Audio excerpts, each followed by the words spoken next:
ଦେବୀ ପାର୍ବତୀ କୈଳାସକୁ ଆସି ଭଗବାନ ଶଙ୍କରଙ୍କୁ ପଚାରିଲେ, ହେ ପ୍ରଭୁ, ଆପଣ ହିଁ ଆଦି ଏବଂ ଆପଣ ହିଁ ଅନ୍ତ ଅଟନ୍ତି। ଆପଣଙ୍କ ପାଖକୁ ଏହା ଜାଣିବା ଉଦ୍ଦେଶ୍ୟରେ ଆସିଅଛି କି ଶିବଲିଙ୍ଗରେ ଜଳ ଚଢ଼ାଇବାର ନିୟମ କ'ଣ ହୋଇଥାଏ? କେଉଁ ସ୍ତ୍ରୀ ଶିବଲିଙ୍ଗକୁ ଜଳ ଚଢ଼ାଇ ପାରିବେ ଆଉ କେଉଁ ସ୍ତ୍ରୀ ଶିବଲିଙ୍ଗକୁ ଜଳ ଚଢ଼ାଇ ପାରିବେ ନାହିଁ? ଏହି ବିଷୟରେ ମୋତେ ବୁଝାଇ କୁହନ୍ତୁ। ଆଉ କେଉଁ ସ୍ତ୍ରୀଙ୍କୁ ଶ୍ରାବଣ ସୋମବାରକୁ ବି ପାଳନ କରିବା ଉଚିତ ନୁହେଁ? କୃପା କରନ୍ତୁ ପ୍ରଭୁ, ମୋର ମନର ଆଶଙ୍କାକୁ ଆପଣ ଦୂର କରନ୍ତୁ। ତ ଏହା ଶୁଣି ଭଗବାନ ଦେବଦେବ ମହାଦେବ ଟିକେ ହସି ଦେଇ କହିଲେ, ହେ ଦେବୀ ପାର୍ବତୀ, ଆଜି ତୁମେ ବହୁତ ଉତ୍ତମ ପ୍ରଶ୍ନଟିଏ ପଚାରିଛ। ଶିବଲିଙ୍ଗରେ ଜଳ ଚଢ଼ାଇବାର ପୂର୍ଣ୍ଣ ମହତ୍ଵ କିଛି ନିୟମ ରହିଥାଏ। ସେହି ନିୟମକୁ ପାଳନ କରି ହିଁ ଶିବଲିଙ୍ଗରେ ଜଳ ଦେବା ଉଚିତ। ଆଉ ଯଦି କୌଣସି ବ୍ୟକ୍ତି ଏହି ନିୟମକୁ ପାଳନ ନ କରିଥାନ୍ତି ତ ତାଙ୍କୁ ମହାପାପ ଲାଗିଥାଏ। ହେ ଦେବୀ, ମୁଁ ସେହି ସ୍ଥାନ ଉପରେ ରୁଷ୍ଟ ହୋଇ ରାଗି ଯାଇଥାଏ ଯାହା ପରେ ଏହି ନିୟମ ପାଳନ କରାଯାଏ ନାହିଁ। ଆଜି ମୁଁ ତୁମକୁ 3ଟି ସ୍ତ୍ରୀ ବିଷୟରେ କହିବି ଯିଏକି ଶିବଲିଙ୍ଗକୁ ଜଳ ଚଢ଼ାଇବା ଉଚିତ ନୁହେଁ ଆଉ ଏହି ସ୍ତ୍ରୀ ଲୋକଙ୍କୁ ଜଳ ଚଢ଼ାଇବାର କେଉଁ ଫଳ ପ୍ରାପ୍ତ ହୋଇନଥାଏ। ଶିବଲିଙ୍ଗରେ ହିଁ ମୋର ସାକ୍ଷାତ ସ୍ୱରୂପ ହୋଇଥାଏ। ନୀତି ପୂଜା ପାଠ କରୁଥିବା ଶିବଲିଙ୍ଗକୁ ମୁଁ ସେହି ବ୍ୟକ୍ତିଙ୍କର ସମସ୍ତ ଦଶାକୁ ଦୂର କରିଥାଏ। ହେ ପାର୍ବତୀ, ଶିବଲିଙ୍ଗରେ ଜଳ ଚଢ଼ାଇବା ନିୟମ ବତାଇବା ପୂର୍ବରୁ ମୁଁ ମୋର ପରମ ଭକ୍ତର ପ୍ରାଚୀନ କାଳର କଥା ତୁମକୁ ଶୁଣାଇବି, ଯାହା ତୁମେ ଧ୍ୟାନର ସହ ଶୁଣିବ। ଯେଉଁ ବି ସ୍ତ୍ରୀ ଏହି ପ୍ରାଚୀନ କଥାକୁ ଶ୍ରବଣ କରିଥାନ୍ତି ସେ ଶିବଲିଙ୍ଗକୁ 100 ବର୍ଷ ପର୍ଯ୍ୟନ୍ତ ଜଳ ଚଢ଼ାଇବାର ପୁଣ୍ୟଫଳ ପ୍ରାପ୍ତି ତାଙ୍କୁ ମିଳିଥାଏ। ଏହି କଥାକୁ ଯେବେ ପୁରା ଧ୍ୟାନର ସହ ଶୁଣିଥାନ୍ତି ଏବଂ ଏହାର ପ୍ରଚାର ଲୋକଙ୍କ ମଧ୍ୟରେ ଆଲୋଚନା କରିଥାନ୍ତି ତାଙ୍କ ଦୁଃଖକୁ ମୁଁ ନାଶ କରିଥାଏ ଆଉ ତାଙ୍କ ଦରିଦ୍ରତା ମଧ୍ୟ ମୁଁ ଦୂର କରିଥାଏ। ତ ମାତା ପାର୍ବତୀ କହିଲେ, ହେ ସ୍ୱାମୀ, ଆପଣଙ୍କ ମୁଖରୁ ଏହି କଥାର ଶ୍ରବଣ କରିବା ବହୁତ ବଡ଼ ସୌଭାଗ୍ୟର କଥା।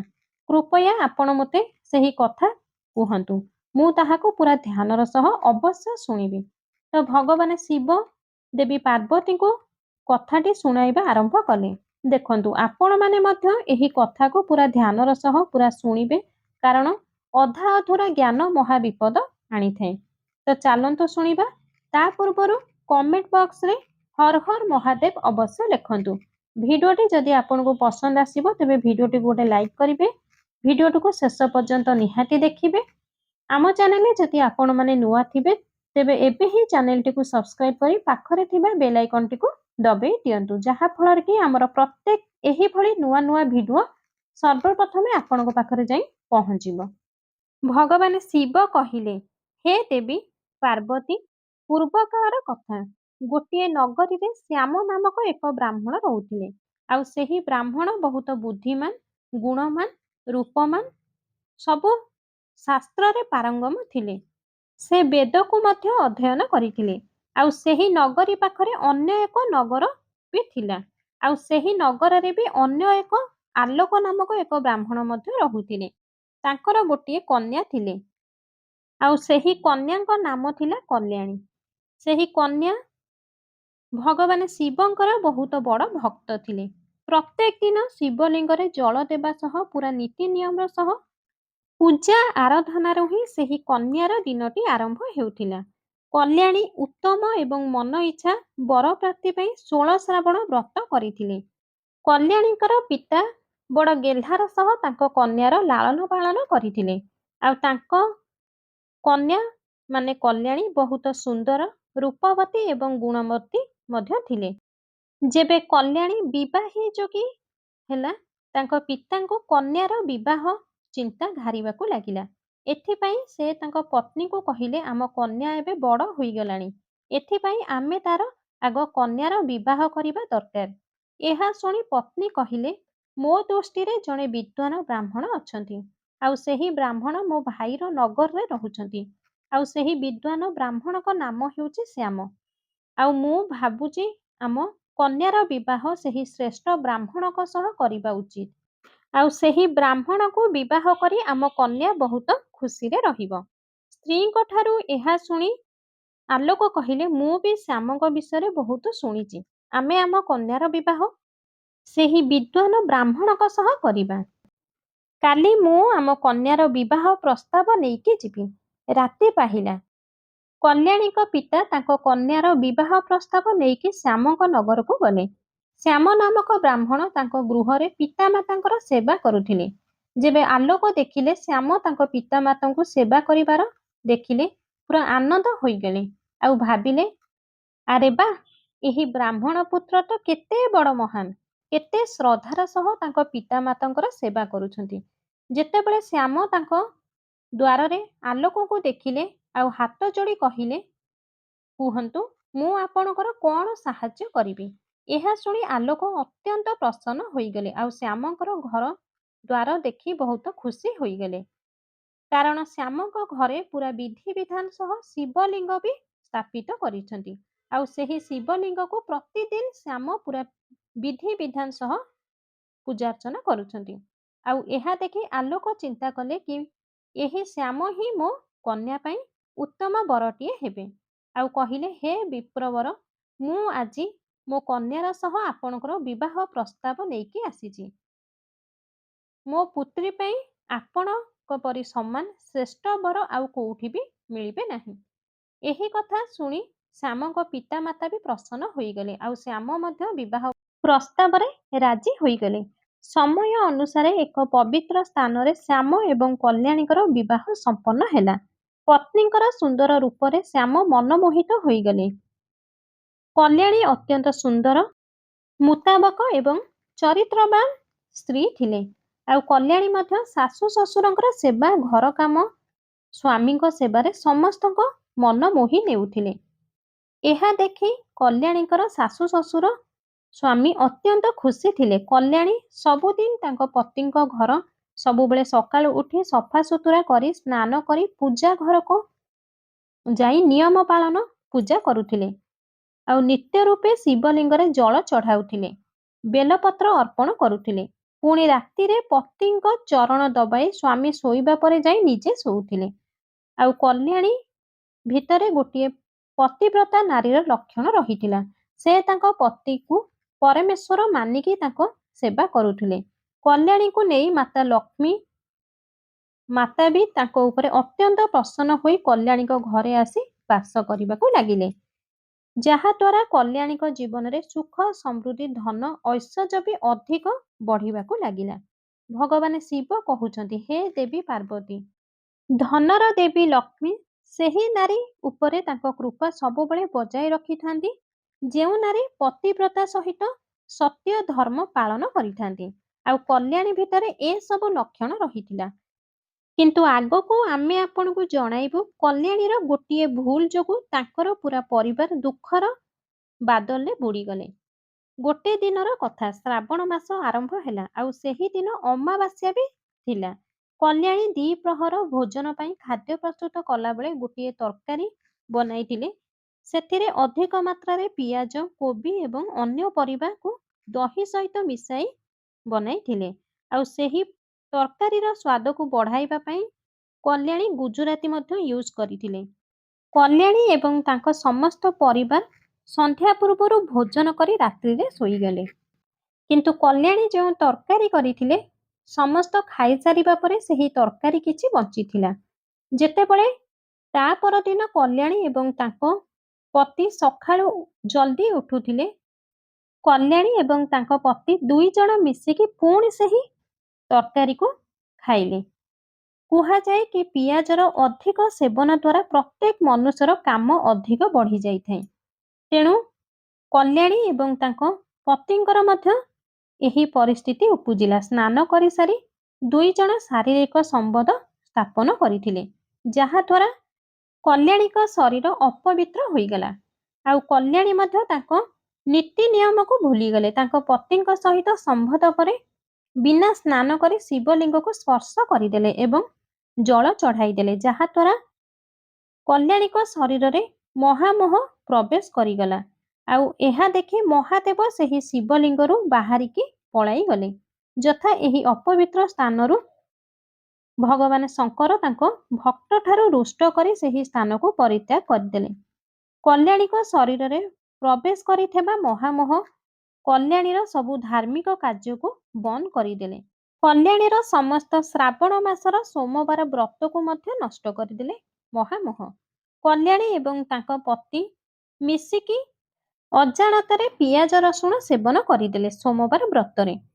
କଲ୍ୟାଣୀ ସନ୍ଧି ନାମକ ଲୁଣ ମଧ୍ୟ ଭୋଜନରେ ବ୍ୟବହାର କରିଥିଲେ, ଯେଉଁ କାରଣରୁ କଲ୍ୟାଣୀଙ୍କର ବ୍ରତ ବି ବିଫଳ ହୋଇଗଲା। ଯେଉଁ ବ୍ରତ କରିବା ଦ୍ୱାରା ମନୁଷ୍ୟକୁ ପୁଣ୍ୟର ପ୍ରାପ୍ତି ମିଳିଥାଏ, ତାହା କଲ୍ୟାଣୀଙ୍କର ଅଜାଣତରେ କର୍ମ ଦ୍ୱାରା ପାପର ଭାଗିଦାର ହୋଇଗଲେ। ମହାମୋହ କଲ୍ୟାଣୀଙ୍କ ଶରୀରରେ ପ୍ରବେଶ ହେତୁ କଲ୍ୟାଣୀଙ୍କର ମତିଭ୍ରଷ୍ଟ ହୋଇଯାଇଥିଲା। ଏହାର ପ୍ରଭାବ ବି କଲ୍ୟାଣୀଙ୍କ ସ୍ୱାମୀଙ୍କ ଉପରେ ବି ପଡ଼ିଲା। ଗୋଟିଏ ଦିନ କଲ୍ୟାଣୀ ସ୍ୱାମୀ ସହ ମିଶି ଉଲ୍ଲଙ୍ଘନ ହୋଇଗଲେ। କଲ୍ୟାଣୀଙ୍କର ମାସିକ ଧର୍ମରେ କଲ୍ୟାଣୀଙ୍କ ସହ ଶାରୀରିକ ସମ୍ପର୍କ ରଖିଥିଲେ, ଯାହାଦ୍ୱାରା କଲ୍ୟାଣୀ ଶରୀରରେ ସମ୍ବନ୍ଧ ଦ୍ୱାରା ବ୍ରହ୍ମ ହତ୍ୟାର ପାପ କଲ୍ୟାଣୀଙ୍କ ସ୍ୱାମୀଙ୍କ ଦେହରେ ପ୍ରବେଶ କରିଗଲା। ଯେତେବେଳେ ସ୍ତ୍ରୀର ମାସିକ ଧର୍ମ ହୋଇଥାଏ, ତ ତାଙ୍କ ଶରୀରରେ 3 ଦିନ ପର୍ଯ୍ୟନ୍ତ ବ୍ରହ୍ମ ହତ୍ୟା ପାପ ବାସ କରିଥାଏ, କାହିଁକି ନା ବ୍ରହ୍ମଦେବ ଇନ୍ଦ୍ରଙ୍କ ଶରୀରରୁ ବ୍ରହ୍ମ ହତ୍ୟାକୁ ବାହାର କରି ବୃକ୍ଷ, ଜଳ, ଅଗ୍ନି ଏବଂ ଅପ୍ସରାକୁ ଗ୍ରହଣ କରିବା ପାଇଁ କହିଥିଲେ।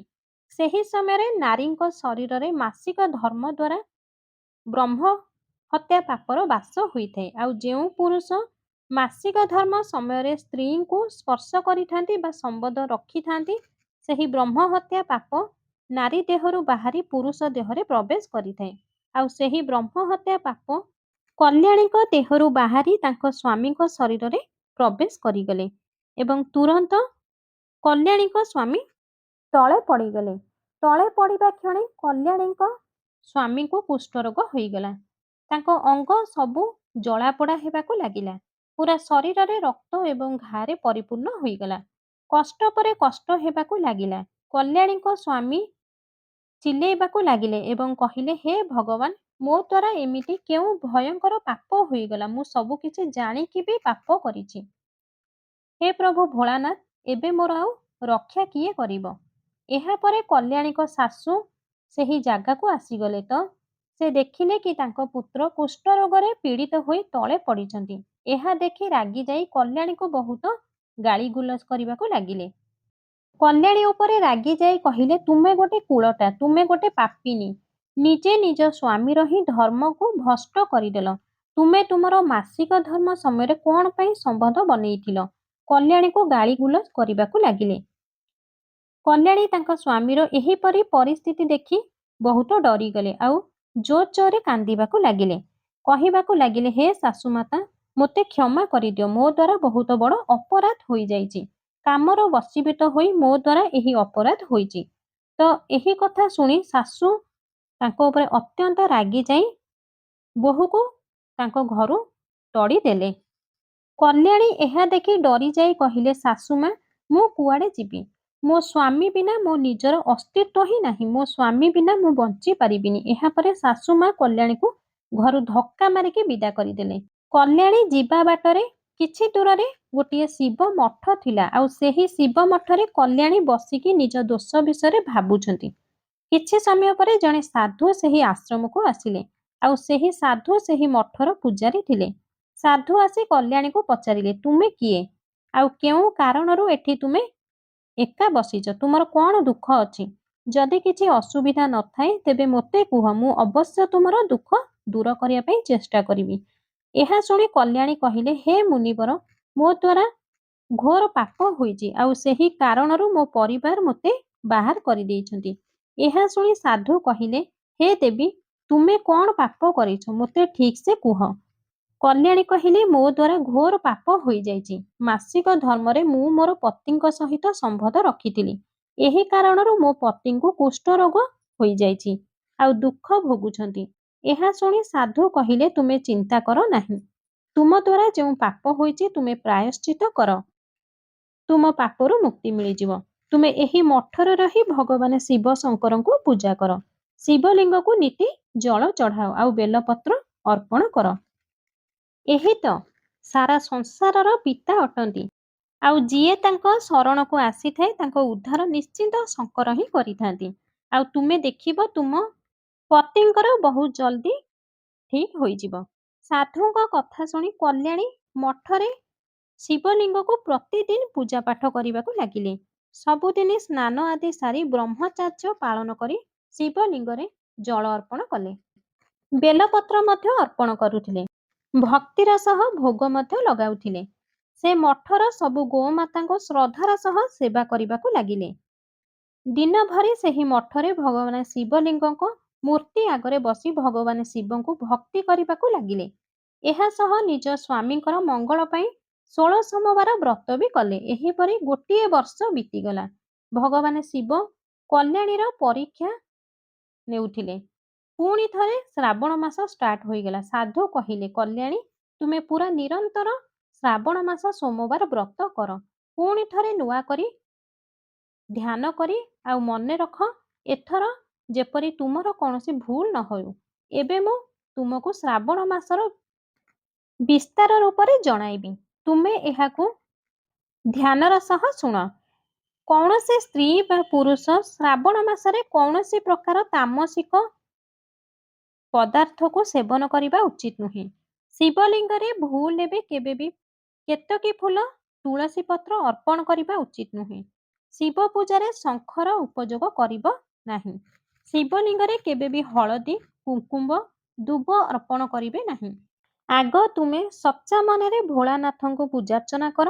ଭୋଳାନାଥ ତୁମ ସମସ୍ତ ମନସ୍କାମନା ପୂର୍ଣ୍ଣ କରିବେ ଏବଂ ତୁମ ଦୁଃଖକୁ ଦୂର କରିବେ। ଏବେ କଲ୍ୟାଣୀ ଏହି ପ୍ରକାରେ 16 ସୋମବାର ପାଳନ କଲା।